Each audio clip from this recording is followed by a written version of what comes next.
Hi, everyone. This is Pastor Tori, and this is the weekly Bible study that we have going on Thursday mornings at 10 o'clock at the church. And if you're not able to make that, I record that Bible study in a different format. And this is an overview of the Bible. It is week 3, and we are covering the Old Testament books of history. So I am going to share my screen here, and we will get started. Let's do it that way. Okay. So the history books of the Old Testament are Joshua, Judges, Ruth, 1st and 2nd Samuel, 1st and 2nd Kings, 1st and 2nd Chronicles, Ezra, Nehemiah, and Esther. And we are going to do an overview of all of those books today, just skimming over, like we talked about, kind of like an airplane going over a piece of land. We're not going to dig into detail about anything. We're just going to go skimming over it and give you the gist of what each book is about. Couple things to keep in mind when looking at books of history in ancient times is that history in ancient times is different than modern history. Modern history is about writing facts. Ancient history is about telling story. And there were no copyright laws like there are today. People could go in and change things and update things and tweak things. And so when you think about our history today, it is very, very different. And sometimes things are written to make it sound like Israel was stronger than what they were. And we will see that a little bit, especially in, well, not a little bit, a lot of it, in Judges and Joshua. And we will just go right into that. So Joshua was the military leader and Moses' successor. After they entered into the promised land, Joshua became the leader of the people. And Joshua tells the story of how God gave Israel the land of Canaan, which is also called the promised land. How God gave Israel that land and their opponents and what they had to do in order to have that land. And if you hear whining in the background, that is my foster dog, Petey, who is wanting attention right now, and I'm going to ignore him.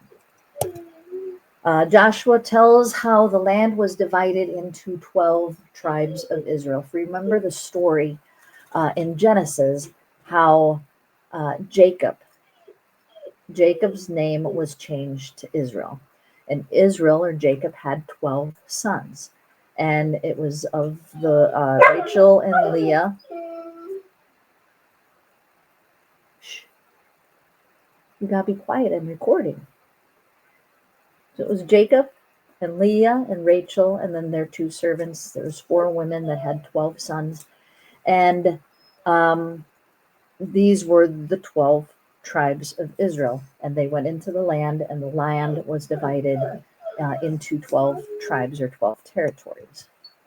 And this story is filled with violence and war and genocide of multiple people groups. And it is a horrific story when you read it, and it's horrifying at times. And so here's the question. Pete is whining. Here's the question. How can we justify a God of the Old Testament versus the God of the New Testament? It doesn't make sense. And that's a big question that many people ask. They read the Old Testament and see how violent the Old Testament God is, and then they read the New Testament and see God through Jesus. And the struggle is that there's almost 2 different types of gods, or 2 gods, and that's just not the case. So the question is, how can we justify that? And why do we think Joshua was written like this? Now, when I was in seminary, I had a professor, and he was trying to explain this question to us. And we were discussing this question, and he started saying something, and then he stopped. And the entire class said, "No, what were you going to say?" And he said, "No, because of some rules that we have in this denomination, there are some things I can say and some things I can't say. And if I say certain things, I get in trouble." And we're like, "Well, who are we going to tell?" And he said, "Well, the dean for one thing." He goes, "If you promise not to go to the dean after I say this, then I will say it, but we can have a discussion about this. But I don't want to say something that goes against this denomination's belief system and then pay for it because somebody went to the dean. But if you want to talk about it, let's talk about it." And we pretty much said, "Yeah, we want to hear your thoughts on really what your opinion is." And he said, "Okay." And his opinion kind of opened my eyes to what was happening in the Old Testament, where we ask this question: how do we justify the God of the Old Testament and New Testament?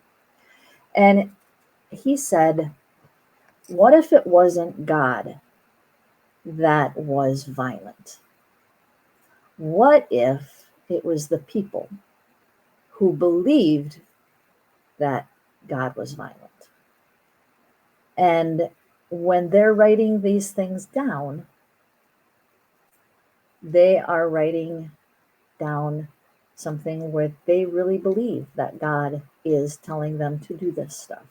He goes, "You have to remember, these are ancient times. This is a tribal community. This is a time and place where people had gods that were competing against each other. And if this tribe of people overtook this tribe of people, it was because their God was greater and their God was stronger." And that was the mentality in ancient times. And so if you have an ancient people group in a tribal system, trying to be strong, trying not to be attacked, trying to create a space where their God is good and God is great and God is powerful, yes, they're going to have these stories where their God is going to overtake other people groups. So this God is going to be powerful and strong and fight for this tribe and fight against that tribe. And so my professor, his view, which has become my view now, is that maybe the God of the Old Testament wasn't violent, but it was this ancient tribal people group creating God in their own image and in their own culture and saying, this is the God that we serve and this is the God we believe to be. This is who we believe God to be. And this is who we need God to be at this time because we need to be strong.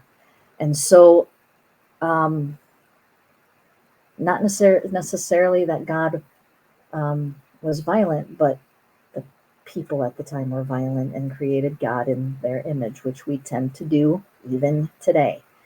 And so I believe Joshua was written like this. So it goes back to that history question. Sometimes people needed to write things in a certain way in order to appear stronger than what they were. So that's why I believe Joshua was written in this way. And I think I answered the question, what do you think really happened? This is and I'm going to make this bigger. This is a map. I'm going to make this even bigger. Hopefully. I think that's okay. This is a map of the 12 tribes of Israel. And you will see names that are familiar that we've talked about before. Judah, down at the bottom there, Simeon, and Reuben, Asher. You will recognize all these names from a previous lesson. These are Jacob's kids. But you will see that there is a big territory in the middle. It's that light green yellow territory that says Manasseh. And then underneath is almost like a light yellow or a white that says Ephraim. These are not two of Jacob's sons. There's 12 tribes, but there's two that are not familiar, Manasseh and Ephraim. These are the children of Joseph. These are Joseph's kids. Joseph does not have a territory named after him, but his children do, Manasseh and Ephraim. And you'll also notice that there is another name of one of Jacob's children that are not there, and that is Levi.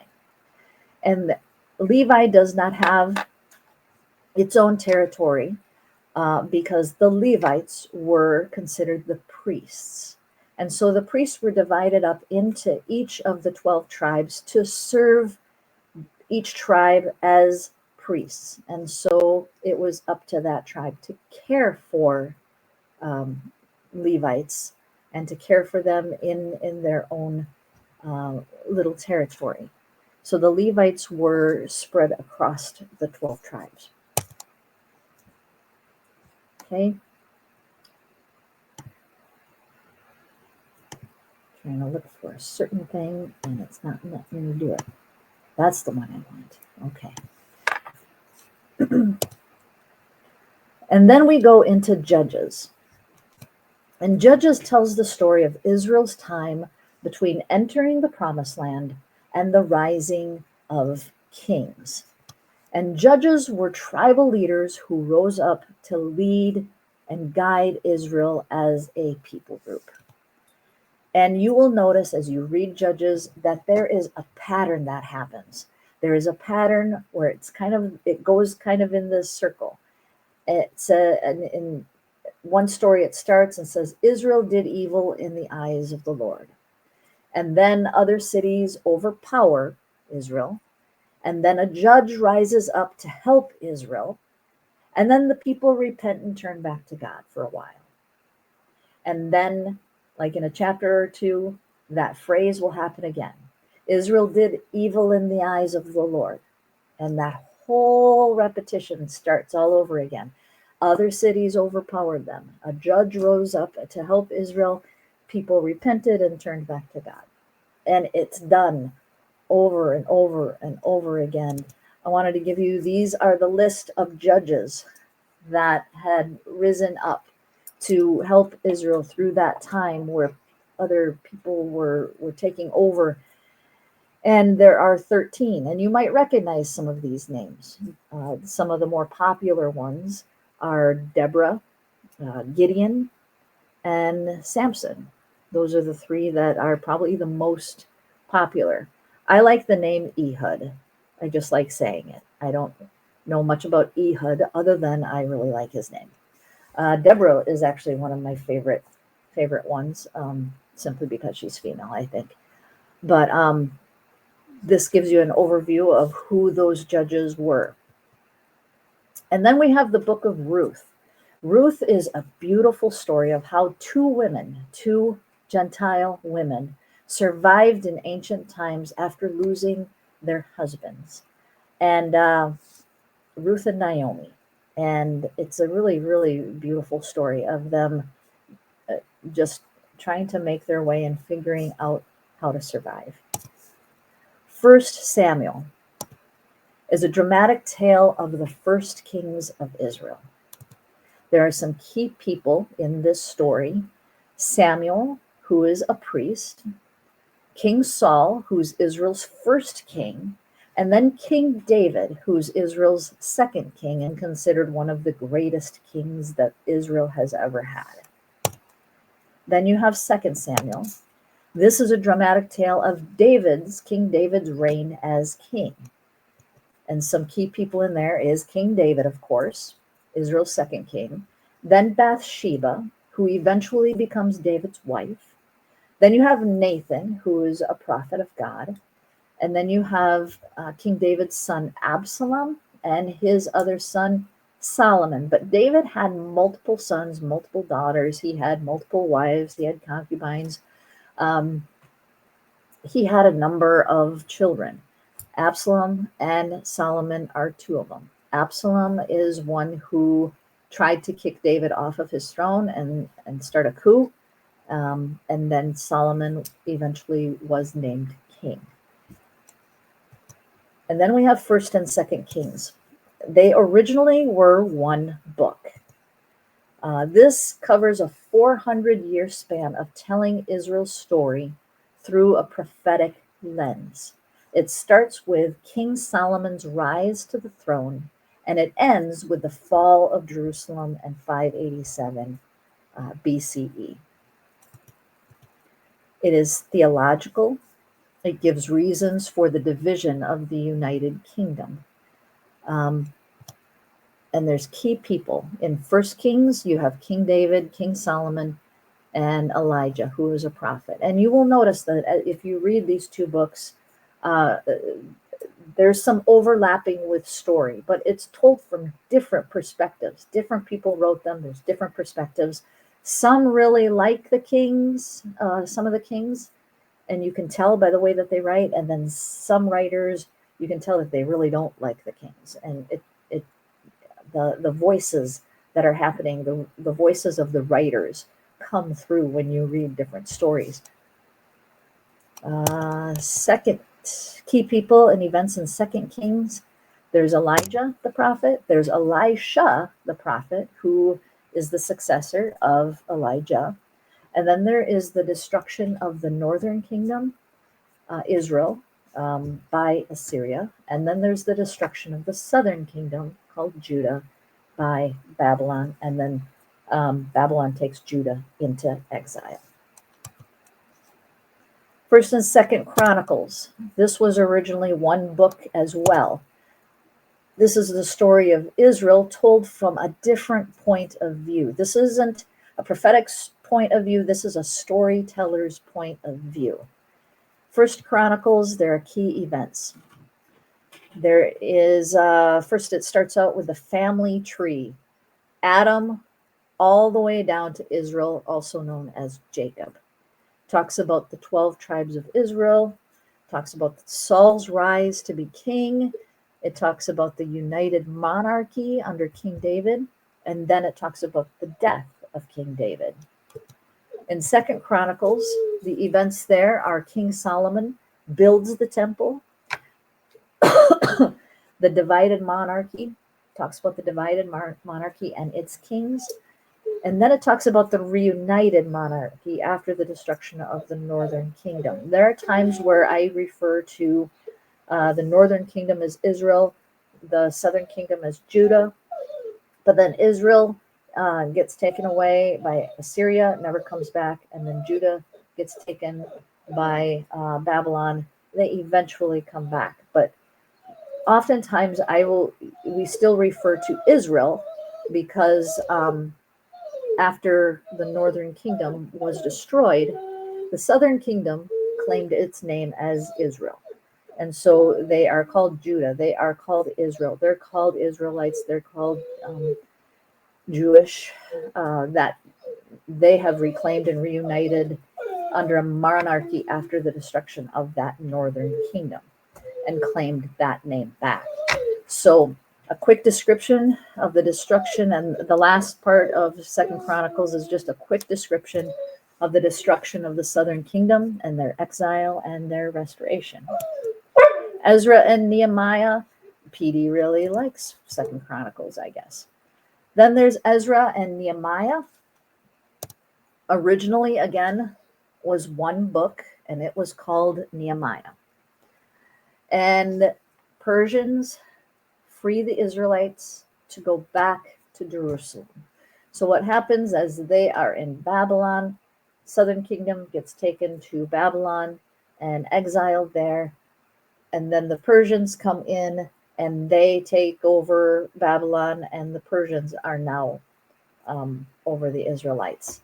But they free the Israelites to go back to Jerusalem. And Ezra, his focus is rebuilding the temple. Ezra was a scribe. He was trained in the law. And so his focus was building the temple back in Jerusalem. And then there was Nehemiah's focus. And his focus was to rebuild the city walls for protection. And Nehemiah's story is written in first person. And that's really interesting to read. It's written as a memoir almost. And it's a very, very different style than most of them, than most of the historical books. And then you have Esther. Esther is a novella. It's a fictional story, longer than a short story, but shorter than a novel. It's about a young Jewish orphan that becomes queen of Persia and saves her people. And it's the only book within the Bible that does not mention God by name. And that is the end of Bible study number 3 and covering the history books. So I think that's about it. We meet on Thursdays at 10 o'clock at church. This video is normally loaded up the next Monday, but I know this one is a little bit late. I apologize for that. That's my fault. So I think this will be getting up on Wednesday. And hopefully you have enough time to catch up if you're coming to class on Thursday, which is tomorrow. So if you have any questions, please let me know, and I will do my best to either answer them for you, or if I don't know the answer, I will try to find the answer for you. Have a wonderful day, and we will talk to you soon.